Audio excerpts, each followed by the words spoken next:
সুন্দর মেয়েদের মধ্যে তুমি একজন ছিলে, আর তোমার পিছনে অলওয়েজ ছেলেদের লাইন লেগে থাকতো। আর সেই তুমি একজন মানুষকে এত ভালোবাসতা এবং তাকে ভালোবেসে কখনো বিয়ে করো না, এটা তো আমার বিশ্বাসই হচ্ছে না। বিশ্বাস না হওয়ার তো কোনো কারণই নেই। আমি তো মানুষ, আমারও মন আছে, মনের মানুষ আছে। হ্যাঁ, সেই মনের মানুষটার নামই তো জানতে চাচ্ছি। তোমার মনে আছে ইউনিভার্সিটিতে তোমাকে কেউ একজন প্রতিদিন গোলাপ ফুল দিত? হ্যাঁ, মনে থাকবে না কেন? ইউ- কিন্তু আমি তো তোমাকে এটা কখনো শেয়ার করি নাই, তুমি কি করে জানলা? কারণ সে মেয়েটা আমিই ছিলাম। হোয়াট?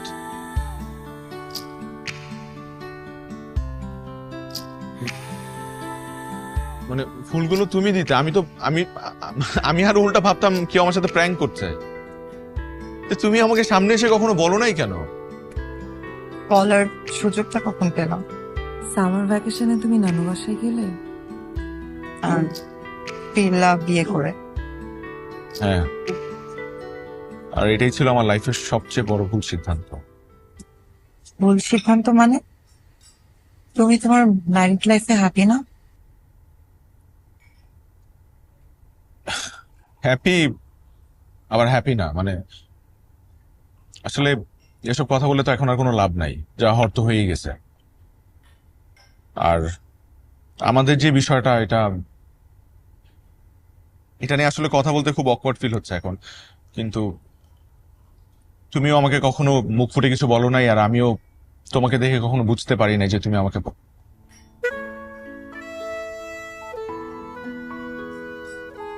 যাই হোক, এটা নিয়ে আর কথা না বলি।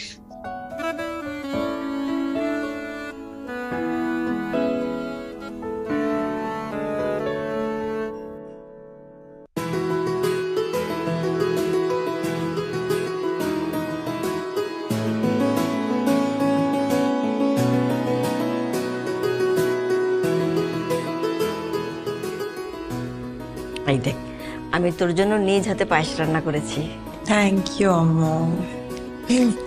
খেয়ে দেখ কেমন হলো।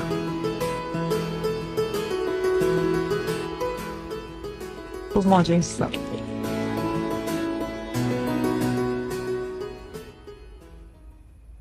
হ্যালো মা, কি খবর? কিরে তরুণী, কি করিস?